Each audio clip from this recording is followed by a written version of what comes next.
Yes, the boo hag from South Carolina.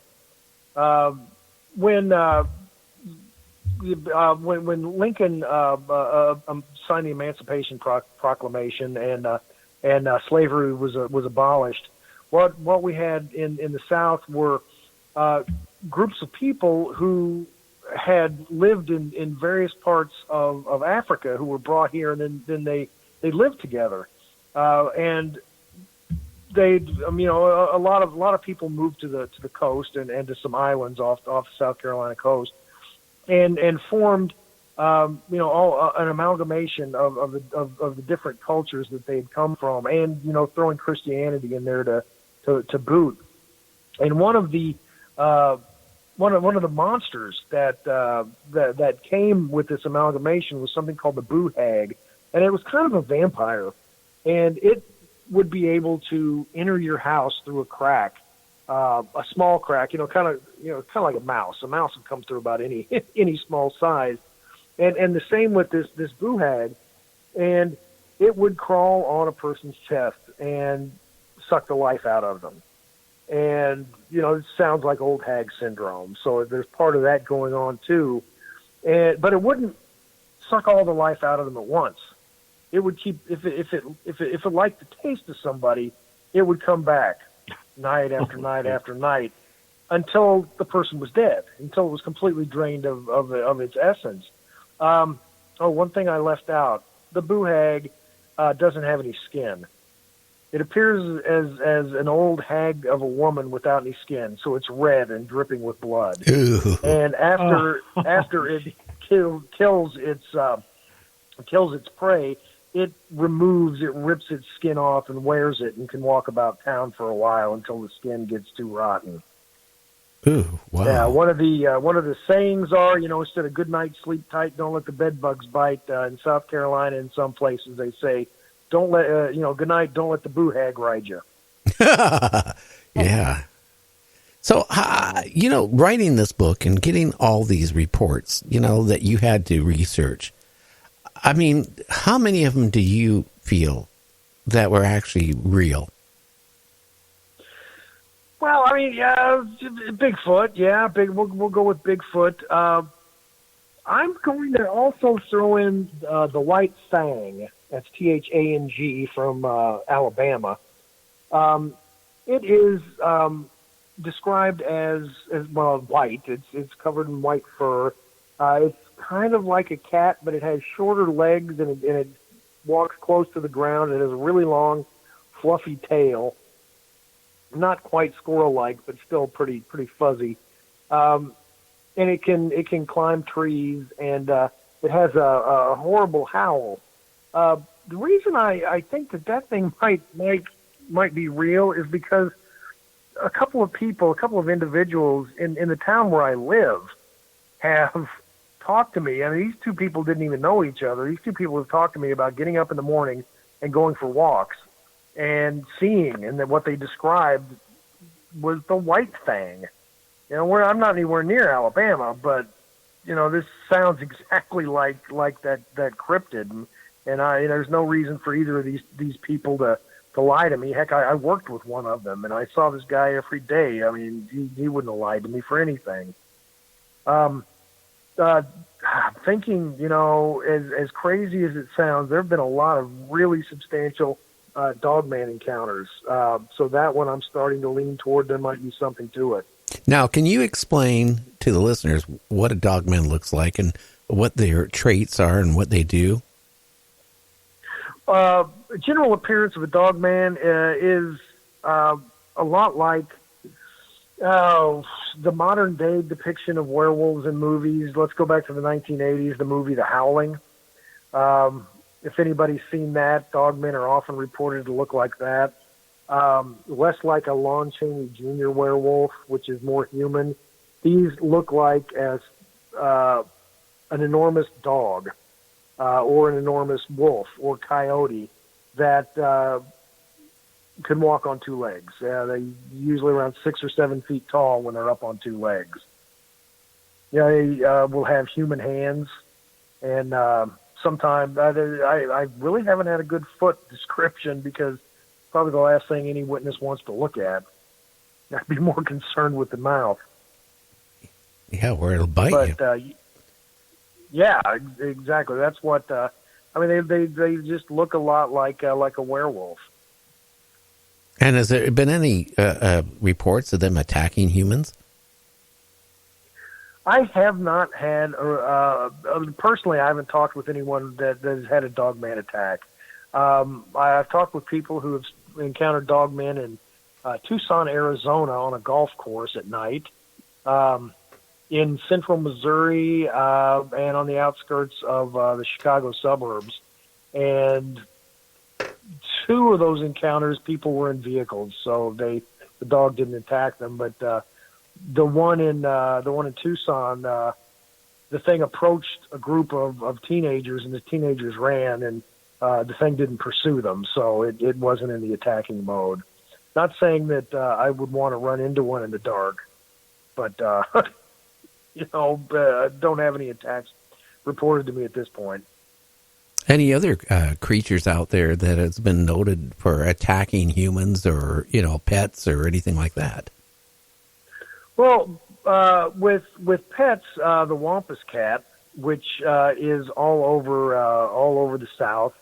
The Wampus cat, the Native American legend is the men would go out hunting, and a lot of times it would be an overnight hunt. Well, the wife of one of the men thought he was going out and getting into some other mischief with another woman, so she followed the hunting party one night, and when they settled down for the evening and they had a fire going, and they were eating for the evening, they started to tell stories, and these stories apparently weren't stories that women were supposed to hear. And she hid behind a bush and listened to these stories. And at one point, the medicine man was there with the hunting group, and they saw her spying on them, and he cursed her to live as a giant cat. And that's the legend behind the Wampus cat. And any sort of attacks where small livestock or pets get killed in the South, a lot of times the Wampus cat gets blamed. Now, I have a colleague, a friend of mine, is from Alabama, and he read my book, and he said, "I wish you would have talked to me about the Wampus cat, because my grandpa always blamed our missing chickens on the Wampus cat, even though he knew it was our neighbor Booger who'd come and steal them.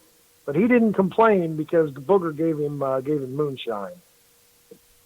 Oh, that would make a good trade, actually. Yeah, so that's chickens for moonshine. Yeah, that sounds all right. Yeah. Wow. And are you in the process of going to be writing any more books about, monsters or cryptids or stuff like that? Or what are you planning to do in the future besides teach? Well, I've got a novel that is being considered by a publisher right now. They asked me to do some rewrites on it. So the science fiction book, I've got some high hopes on that. And I have about half of a book on Canadian cryptids finished. Now, is there a big difference in the cryptids in Canada versus America? A bit. A bit. I mean, there's, of course, Bigfoot sightings, but there's also sightings of what appear to be a Pleistocene giant sloth. Camels. There's a couple of camel-like creatures that actually once lived in Canada back during the Pleistocene era, and people still occasionally see them. So yeah, there's some differences, but they're some of them are the same. Yeah, I again, I really think, like when we have Joe Taylor on, he's the guy, like I mentioned, he has a museum in Mount Blanco, Texas. And he comes on my show about once a month, and we talk about, prehistoric animals and stuff like that. He's been all around the world. I mean, doing what he does, collecting dinosaur bones and stuff like that. When he was in Africa, he came into this village, and they had pottery with dinosaurs on it.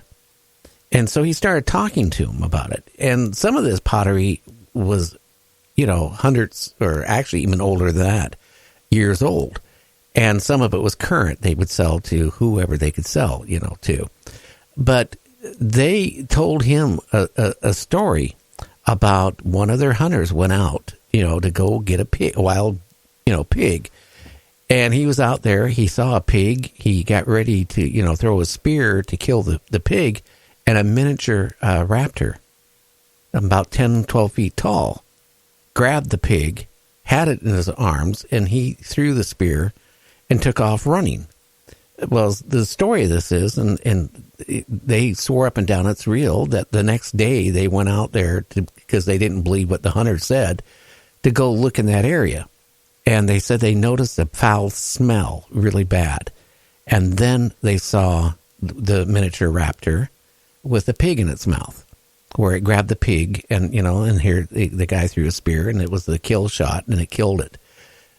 He swears up and down there's places on this earth yet where dinosaurs still exist. Now, we're not talking dinosaurs that are huge anymore because the oxygen content won't support dinosaurs like that, because our oxygen content is drastically reduced from what it was back then.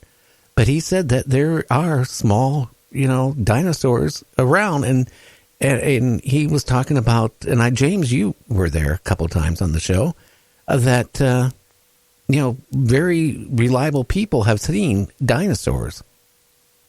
Yeah, and another thing, that pottery, it shows people interacting with these dinosaurs. So there's something to that legend or lore. Oh yeah, and then he also mentioned camels too. The Ica stones in South America, they're the same thing. They are centuries old, and there are carvings on them of people interacting with dinosaurs. Yeah, and that even. So go ahead. No, I was saying it just there's things out there we don't know of. The same way there's Bigfoot. So, depending on where you're on this world, if you're out in the rainforest or in Brazil, someplace, somewhere, we don't know. There's some creatures on there that, according to science, do exist. He even mentioned he went in Europe to a medieval castle that the people restored. And they had pictures on something of, prehistoric, like, what were they, dragons or something like that, James, or something? I can't remember. Yeah, it was dragons, and it was basically looked like a T-Rex, but they called it a dragon because they wouldn't call them T-Rexes back then, but that's what it was. And we came with conclusion. Well, and there's plenty of Greek pottery that I've seen that have, what look like, apatosauruses on them. The long neck, the big long neck dinosaurs. The archaeologists, describe them as some other kind of, creature, but damn, they sure look like a dinosaur to me. Oh yeah. One thing about dragons too, they talk about how they shoot out fire. What Joe said, they didn't shoot out fire. They shot out an acid, which would then, badly burn, whatever it would attack. And back then, when dinosaurs supposedly roamed, or dragons roamed, and they claimed they were shooting fire. Well, I guess maybe shooting out an acid which would burn people or burn whatever, would they look at that as a fire? Because let's face it. Anyway, guess what? Our time is up, Jason. I could talk about this stuff all night. Well, you know what? You need to come back on, because in November 15th onward, we're going on to a 4-hour format. All right, congratulations, and I would love to be back on. Well, I'll email you. I'll get you in in November, towards the middle of the month, and as long as you want to talk, we'll talk. All right, that sounds excellent. Okay, my friend. Well, I want you to have a great Halloween. Don't eat too much of your kids' candy, because I can tell you it's not healthy. And people, you want to go. That's my wife's job. Okay, well, you're gonna bring the pillowcase back and you're going to go through it. I know. That's what I used to do.